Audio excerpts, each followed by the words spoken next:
My uncle tried to have me declared mentally incompetent for my inheritance, so I played along until the court date. When my grandmother died and left me her entire estate, worth $2.3 million, I knew Uncle Garrett would lose his mind. He'd been circling like a vulture for years, waiting for his payday. What he didn't expect was Grandma's final screw you from beyond the grave. The will reading was brutal. Garrett sat there, jaw clenched, as the lawyer read how I'd inherit everything on my 25th birthday, just 6 months away. The house, the investments, even Grandma's antique jewelry collection. Garrett got nothing except a vintage tea set and a note that said, "For all your fake concern over the years." His face went through about 17 different emotions before settling on rage. "This is ridiculous," he stammered to the lawyer. "Vivian's barely functional. She dropped out of law school, lives like a hermit, and can't even hold a job." The lawyer, Mr. Henderson, adjusted his glasses. "The will is ironclad, Mr. Walsh. Your mother was of sound mind when she drafted it." Garrett's wife, Cheryl, my step-aunt, who'd married him for his expected inheritance, looked like she might vomit. She'd already picked out new furniture for the lake house, planned renovations for the main estate, and researched European cruises they'd take with their money. I'd overheard her on the phone with interior designers just 2 weeks earlier, discussing a complete makeover that would cost more than most people make in a year. "There has to be something we can do," Cheryl whispered, gripping Garrett's arm so tight her knuckles went white. "Oh, there is," Garrett said, his voice cold. "Trust me." The thing about Garrett was that he'd always been a schemer. Even as kids, he'd find ways to manipulate situations to his advantage. When we were young, he'd convince other relatives that Grandma was showing favoritism toward me, hoping they'd pressure her to be fair and include him more in her will. He'd bring her gifts he couldn't afford, then complain loudly about his financial struggles, hoping she'd offer to help. But Grandma saw right through him. She'd told me stories about how he'd tried to convince her to invest in his various failed business ventures over the years. A restaurant that closed within 6 months. A real estate flip that lost money when the market crashed. A pyramid scheme involving essential oils that got him investigated by the state attorney general. "Your uncle's problem," Grandma had explained while we baked cookies the Christmas before she died, "is that he thinks everyone else is as stupid as he is. He's been trying to manipulate me for 30 years, and he still hasn't figured out that I see right through him." 2 weeks later, the legal papers arrived. Garrett was petitioning the court to have me declared mentally incompetent, claiming I was unstable and unfit to manage significant assets. His evidence? That I'd dropped out of law school after a nervous breakdown, lived alone with too many cats, I had too, exhibited erratic behavior patterns, and had been increasingly isolated and paranoid since my grandmother's death. The petition was thorough. He'd documented every time I'd canceled plans, every occasion I'd seemed distracted at family gatherings, every moment I'd appeared anything less than perfectly composed. He'd even gotten statements from neighbors claiming I talked to myself and kept strange hours. Mrs. Henderson from next door had signed an affidavit saying she'd seen me having animated conversations with invisible people in my backyard. What she'd actually witnessed was me talking to my cats while gardening, but Garrett had coached her to make it sound ominous. The hearing was scheduled for 3 months out, plenty of time for me to gather evidence of my own. What Garrett didn't know was that Grandma had warned me this would happen. During her final week, when the morphine made her lucid in unexpected moments, she'd gripped my hand with surprising strength. "Your uncle's a snake," she'd whispered, her voice barely audible. "He's been asking about my will for months, trying to find ways to contest it. He even brought some lawyer friend by last month, claiming it was just a social visit, but I heard them talking on the porch about undue influence and mental capacity evaluations. She'd made me promise to fight for what was rightfully mine. Don't let him win," she'd said. "That money is meant to give you freedom, not line his pockets. I've been saving it for 60 years so you could have choices I never had." I thought she was being paranoid. Turns out, even dying, Grandma was sharper than the rest of us. The day I received the incompetency petition, I sat in my kitchen reading every word. Garrett had been methodical. He documented times I'd seemed confused about dates, occasions when I'd appeared disheveled in public, instances where I'd made irrational purchases like organic cat food and art supplies. He'd even included a statement from my former law school advisor claiming I'd had an emotional breakdown during finals week. What had actually happened was that I'd cried in Professor Martinez's office after failing my corporate law exam, but Garrett had somehow tracked him down and convinced him to frame it as evidence of mental instability. That's when I realized something important.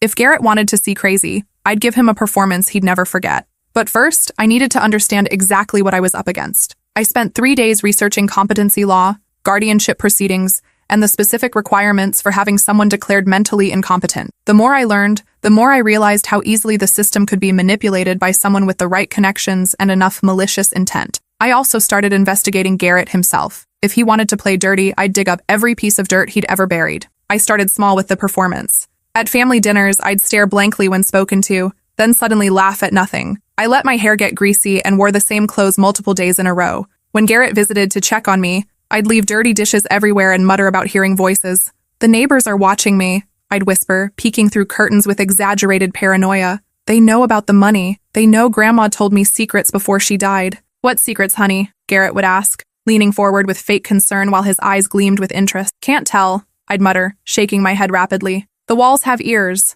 Everything's recorded now. They're listening through the electrical outlets. I'd point at random spots on the wall, pretending to see cameras that weren't there. Poor Vivian, he'd tell relatives afterward with perfectly practiced sympathy. She's really deteriorating since Grandma died. The grief has just broken something in her mind. Yesterday, she spent 2 hours talking to the mailbox, convinced it was sending messages to the government. But what Garrett didn't know was that I'd installed security cameras throughout the house the day after the will reading, hidden in picture frames, smoke detectors, even inside fake books on the shelves. I documented every conversation, every manipulative comment, every moment he thought he was alone and let his mask slip. The performance became elaborate. I'd accidentally burn food, leaving smoke alarms blaring when he visited. I'd answer the door in my bathrobe at 3 p.m., claiming I'd lost track of time and thought it was morning. I started collecting newspapers obsessively, stacking them in corners while muttering about important information and patterns only I could see. I bought 27 different conspiracy theory books and left them scattered around the house with highlighted passages about government surveillance and family betrayals.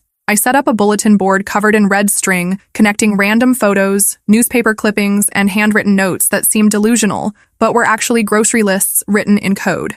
The grocery lists were my private joke. Milk, eggs, bread, destroy Uncle Garrett looked completely insane when written in my deliberately unstable handwriting and connected to photos of politicians with red string. Garrett ate it up. He brought friends by to witness my decline, shaking his head sadly as I rambled about conspiracy theories I'd researched online. He'd whisper loudly enough for me to overhear. The doctors say it might be genetic. My mother had some paranoid episodes near the end too. That was a lie. Grandma had been sharp until her final breath, sharp enough to hide a recording device in her bedside table during Garrett's last visit. I'd found the recording after her death, where she'd caught him rifling through her jewelry box while she pretended to sleep. I escalated the performance. I started answering my phone with Vivian's House of Secrets were being monitored and hanging up on telemarketers after warning them about the listeners. I wore the same stained sweater for a week straight and shuffled around in fuzzy slippers, even when Garrett brought his lawyer by for an informal visit. How long has she been like this? The lawyer asked, watching me arrange cat toys in geometric patterns while humming off key. It started right after the funeral, Garrett said sadly. She became obsessed with the idea that people were plotting against her. Last week, she tried to pay for groceries with Monopoly money and genuinely seemed confused when the cashier explained the difference.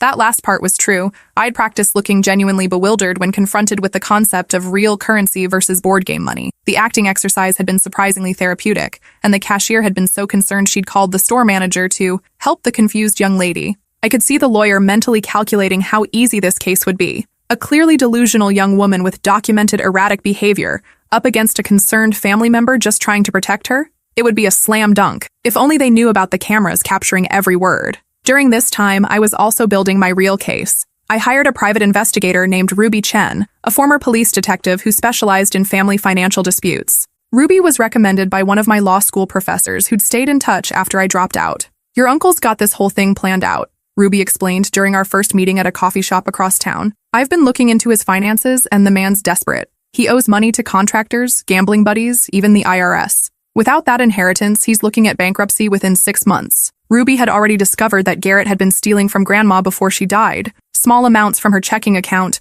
jewelry pieces he claimed she'd given him, even a forged signature on a loan document 6 months before her death where he'd borrowed against her house without her knowledge. The interesting thing, Ruby continued, spreading documents across the table, is that your grandmother seems to have known about the theft. She kept detailed records of everything that went missing, complete with dates and descriptions. She even had her jewelry appraised and photographed before some of his visits. This was news to me. Grandma had been building her own case against Garrett. There's more, Ruby said. Your uncle's been telling people for years that your grandmother promised him the inheritance. I've got recorded conversations where he's bragging about how he'll be set for life once the old lady dies. He even pre-ordered a boat last month, telling the dealer he'd have the money soon. The boat was a 30-foot cabin cruiser that cost more than most people's houses. Garrett had apparently put down a $50,000 deposit and told the dealer his inheritance would come through any day now. Ruby also discovered that Garrett had approached several other family members, trying to get them to support his competency claim. He'd offered my cousin Derek $10,000 to testify that I'd seemed unstable at Christmas dinner. Derek had recorded the conversation and sent it to Ruby. Your uncle's not just greedy, Ruby explained. He's sloppy. He's leaving evidence everywhere because he's so confident this will work. The real breakthrough came when Garrett brought Dr. Morrison to examine me, a psychiatrist who apparently owed Garrett money from their weekly poker games. Ruby had discovered this connection through her police contacts. Morrison's got gambling debts up to his eyeballs, Ruby had explained. Your uncle's been floating him loans for months, and the good doctor's license is already under review for some questionable diagnostic practices in other cases. For Dr. Morrison's visit, I prepared my masterpiece performance. I spent hours researching the symptoms of various mental health conditions, not to mock them, but to create a convincing portrayal that would fool a corrupt psychiatrist who wasn't paying attention. I pretended to have a complete breakdown during the evaluation, sobbing about imaginary threats and claiming the walls were listening to our conversation. I refused to make eye contact, rocked back and forth in my chair, and insisted that my cats were the only ones I could trust because they couldn't be bought or corrupted. The government put chips in everyone's phones, I whispered, glancing around frantically. But cats don't have phones. That's why they're safe. That's why I need so many of them. They're the only witnesses I can trust. I only had 2 cats, but I'd been buying cat supplies in bulk to support my crazy cat lady image. My basement was stocked with enough cat food to supply a shelter, and I'd set up multiple litter boxes throughout the house to make it look like I was hoarding animals. Dr. Morrison barely looked up from his notepad as he scribbled his predetermined diagnosis. The whole evaluation lasted maybe 20 minutes, and he spent most of it checking his phone and making notes that had nothing to do with my behavior. Do you hear voices that other people can't hear? He asked in a bored tone. Only the cats, I replied, then started having a full conversation with my tabby, Mr. Whiskers, about the doctor's suspicious motives. You see it too, don't you? The way he's not really listening? He's already decided what to write. Morrison didn't even react to this obviously staged behavior. He just scribbled more notes and asked perfunctory questions about my sleep patterns and appetite. Severe paranoid delusions with possible schizophrenic episodes, he told Garrett afterward,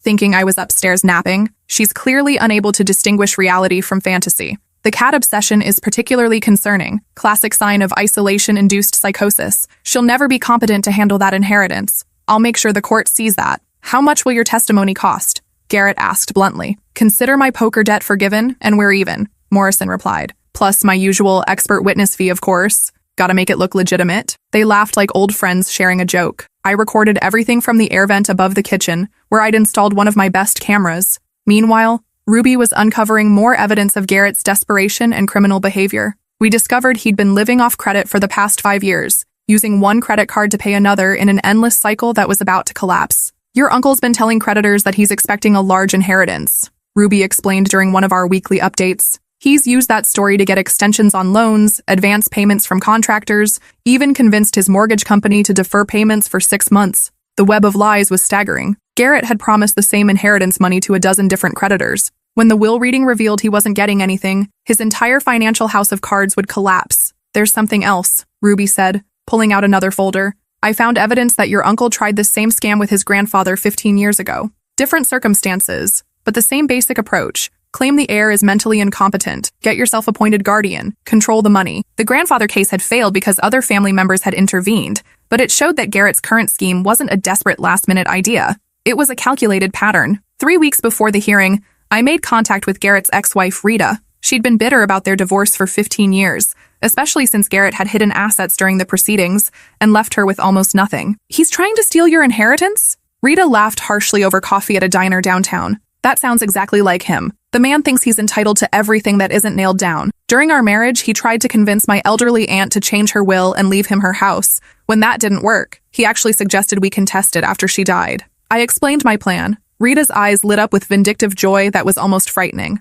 I've been waiting years to watch that man get what he deserves, she said. Count me in. I've got boxes of evidence about his financial manipulations. Rita had saved every piece of documentation from their marriage, including evidence of Garrett's previous attempts to manipulate elderly relatives. His own grandfather had changed his will 3 times after Garrett's visits, each time giving him less money as he caught on to his grandson's schemes. Garrett tried the same thing with my grandmother, Rita explained, pulling out a folder thick with documents. He'd visit her when she was sick, bringing flowers and fake sympathy, then suggest she update her will to make things easier for the family. When she refused, he started spreading rumors about her mental state, claiming she was getting confused and might be taken advantage of by unscrupulous relatives. She showed me bank records proving Garrett had forged checks from his grandfather's account, medical records that contradicted his claims about the old man's mental state, and even a confession letter he'd written during their divorce, where he admitted to various financial schemes. The best part, Rita said with a vindictive smile, is that I recorded most of our arguments during the divorce. He admitted to all kinds of stuff when he was angry,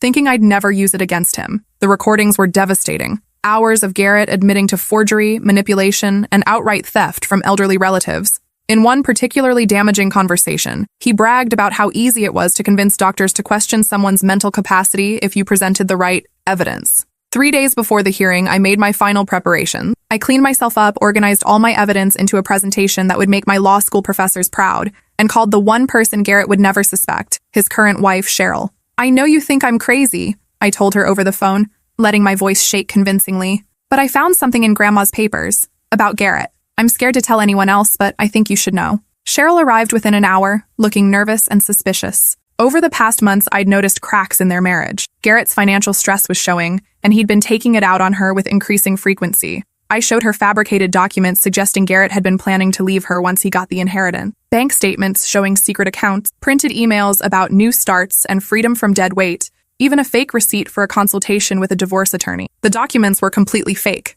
created by Ruby's tech-savvy nephew. But Cheryl's reaction was real. Years of suspicion about Garrett's faithfulness came flooding out. "That bastard," she whispered, tears streaming down her face. I knew something was wrong. He's been so secretive lately, taking phone calls in the garage, staying out late for business meetings that don't exist. She told me about finding credit card bills for expensive restaurants where he'd taken clients she'd never heard of, hotel receipts for overnight trips that didn't match his supposed work schedule, and mysterious cash withdrawals from their joint account. I comforted her while secretly recording our conversation. By the time she left, Cheryl had agreed to testify about Garrett's financial desperation and his comments about doing whatever it takes to get Grandma's money. "He said your grandmother was a selfish old bat for not leaving him anything," Cheryl admitted. "He said she'd lost her mind and didn't understand what family meant. He even joked about having her declared incompetent before she died, but said it was too late because she'd already made the will. This was perfect evidence of premeditation. There's something else," Cheryl continued, her voice dropping to a whisper.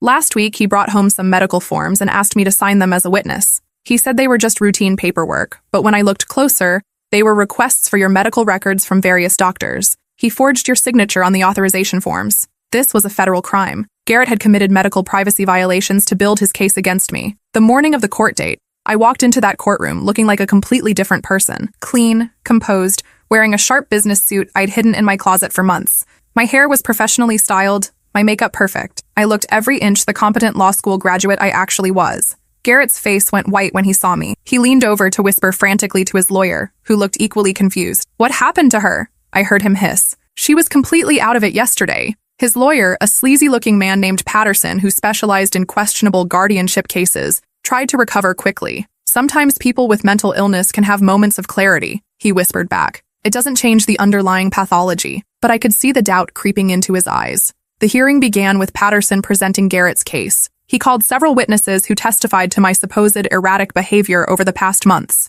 Mrs. Henderson from next door repeated her story about the animated conversations with invisible people. Dr. Morrison gave his rehearsed testimony about paranoid delusions and cognitive decline. "The subject exhibits classic signs of paranoid schizophrenia," Morrison told the judge confidently. "She's unable to distinguish reality from fantasy and poses a danger to herself if left unsupervised. Her obsession with cats is particularly concerning, as is her belief that she's being monitored by government agencies." He presented his notes from our session, complete with fabricated quotes and exaggerated symptoms. "In my professional opinion," Morrison concluded, "Ms. Walsh is wholly incompetent to manage her own affairs, let alone a significant inheritance. She requires immediate guardianship and potentially long-term institutional care." The judge, an elderly man named Harrison, who'd been on the bench for 30 years, listened carefully to each witness. I could see him taking notes, occasionally glancing at me with what looked like concern. Then it was my turn. I stood up, walked to the judge's bench with perfect posture, and handed over a flash drive containing everything I'd gathered.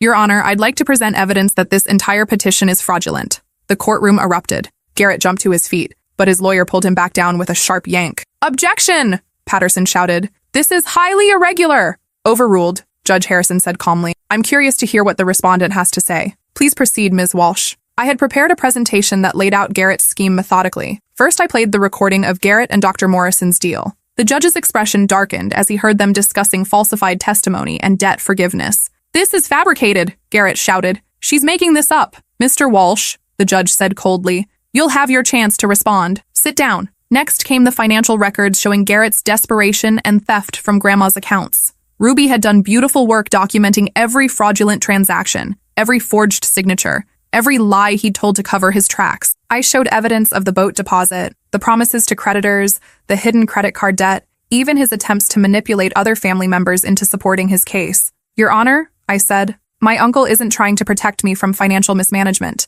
He's trying to steal my inheritance to pay off his own debts and fund a lifestyle he can't afford. Then I called my witnesses. Ruby took the stand first, presenting her investigation findings with the precision of a seasoned detective. She walked the judge through Garrett's financial history, his pattern of manipulation, and the evidence of his theft from Grandma's accounts. In my professional opinion, Ruby testified, Mr. Walsh orchestrated this entire competency proceeding as a way to gain control of assets that don't belong to him. His financial desperation provides clear motive, and his history shows a pattern of attempting to manipulate elderly relatives for financial gain. Then Rita took the stand. Your Honor, she said, her voice steady with years of suppressed rage, my ex-husband has a pattern of manipulating elderly relatives for financial gain. I have documentation going back 20 years. She presented the evidence methodically. The forged checks from his grandfather, the manipulated will changes, the recorded conversations where Garrett admitted to his schemes. She played excerpts from their divorce arguments where Garrett bragged about his manipulation tactics. He told me once that elderly people were easy marks because they were lonely and wanted to believe family members cared about them,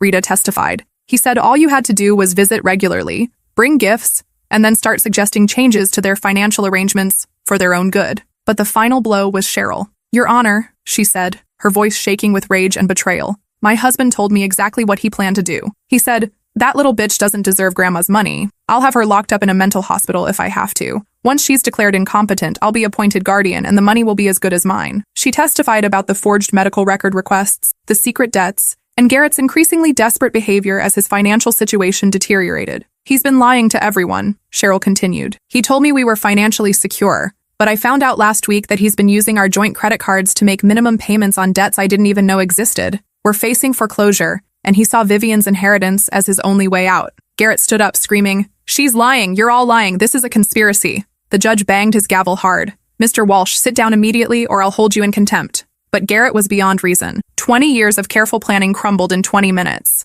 He lunged toward me, yelling about how I'd stolen his inheritance, how Grandma had been poisoned against him, how I was too stupid and crazy to handle real money. I worked for this, he screamed as court security moved toward him. I visited that old bat every week, listened to her boring stories, pretended to care about her stupid cats. That money should be mine. His mask had completely slipped. The caring, concerned uncle was gone, replaced by the true Garrett, greedy, entitled, and vicious. Court security restrained him as he continued his rant, proving more effectively than any testimony that he was the unstable one. She's not even family, Garrett shrieked as they dragged him toward the door. She's just some brat my mother favored because she felt guilty about how my father treated me. I'm her real son. I deserve everything she had. The judge dismissed the petition immediately and ordered an investigation into Dr. Morrison's medical license. He also referred Garrett's theft charges to the district attorney. Mr. Walsh, the judge said as they prepared to lead him away, I've seen many frivolous lawsuits in my courtroom, but this level of fraud and manipulation is particularly disturbing. You attempted to have your own niece committed to a mental institution for financial gain. That's not just illegal, it's unconscionable. As they led Garrett away in handcuffs, he looked back at me with pure hatred. You think you've won? He snarled. This isn't over. Family doesn't forget Vivian. You'll get what's coming to you. But it was over. 3 months later, Garrett was convicted of elder abuse, fraud, attempted manipulation of court proceedings, and medical privacy violations. He got 5 years in state prison. Dr. Morrison lost his license and faced perjury charges. His gambling debts were exposed, and several other suspicious cases he'd been involved in were reopened for investigation. Cheryl divorced Garrett immediately and took half of what little he had left, which wasn't much after his legal fees and restitution payments. She also testified against him in the criminal trial, providing additional evidence of his schemes and manipulations. I inherited Grandma's estate on my 25th birthday, exactly as she intended. The first thing I did was establish a foundation to help elderly people protect themselves from financial abuse by family members. Ruby became the foundation's head investigator, and we've helped dozens of families avoid situations like mine. The second thing I did was change the locks on every property and install a state-of-the-art security system. The cameras I'd used to catch Garrett were replaced with professional-grade equipment, because I'd learned that predators rarely work alone. I also went back to law school, using some of the inheritance to pay for my education. My experience with Garrett had taught me more about the legal system than any textbook could, and I wanted to use that knowledge to help others. Because I learned something important during those 3 months of pretending to be crazy. The line between acting unstable and actually becoming unstable is thinner than you think. Some nights, alone in that big house with all my fake symptoms, I almost forgot I was performing. The isolation, the constant vigilance, the paranoia, even when it's manufactured, takes a toll. I started seeing a real therapist, Dr. Williams, who helped me process the trauma of growing up with a predatory family member and the stress of the legal battle. She helped me understand that what I'd experienced wasn't just financial abuse, it was psychological warfare. Your uncle didn't just want your money, Dr. Williams explained during one of our sessions. He wanted to break you psychologically, making you doubt your own sanity, isolating you from support systems, convincing others that you were unstable. These are classic tactics of psychological abuse. But I also learned that sometimes the best way to expose someone's true nature is to give them exactly what they think they want. Garrett thought he wanted a crazy, incompetent niece he could manipulate. Instead, he got a law school dropout who'd learned more about legal strategy in 3 months than he'd absorbed in 60 years of scheming. The foundation has helped 43 families so far, and we're expanding our services every year. Each case reminds me why Grandma's final gift wasn't just money. It was the chance to protect others from predators like Garrett. We've caught embezzling caregivers, manipulative stepchildren, and corrupt lawyers who prey on elderly clients. We've helped families recognize the warning signs of financial abuse and take action before it's too late. The house is peaceful now. My cats, both of them, spend their days sunbathing in Grandma's garden, where she taught me to recognize the difference between flowers and weeds. And every evening, I sit on the porch where she used to rock, watching the sunset over the lake that Garrett will never see again as a free man. Last month, I got another letter from Garrett in prison. This was his 4th attempt to contact me since his conviction. He wanted to apologize, to make amends, to be family again. He claimed he'd found God and realized the error of his ways.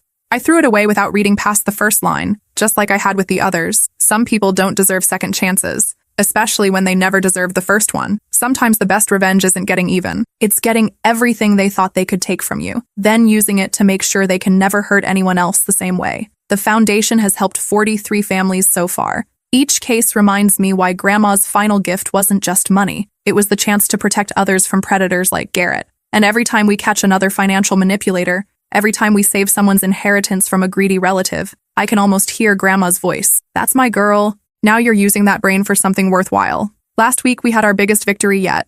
A case involving a 90-year-old woman whose son had been systematically draining her accounts for years. We caught him trying to have her declared incompetent so he could sell her house and move her into a nursing home where she'd have no oversight of her finances. The son's scheme was almost identical to Garrett's, down to the corrupt doctor willing to provide false testimony. But this time, we were ready for him. Ruby had trained our team to recognize the patterns, document the evidence, and build airtight cases that courts couldn't ignore. We saved that woman's house, her independence, and over $800,000 that her son had planned to steal. After the hearing, the woman hugged me with tears in her eyes. "Thank you for believing me," she whispered. "No one else would listen." That's when I knew Grandma would be proud. Her money wasn't just securing my future. It was protecting families from the kind of predator who had tried to destroy us both. The irony isn't lost on me. Garrett spent years trying to convince people I was mentally incompetent, but his actions proved he was the one who couldn't distinguish right from wrong, reality from fantasy, or love from greed. Now, 3 years later, I'm a practicing attorney specializing in elder law and family financial abuse.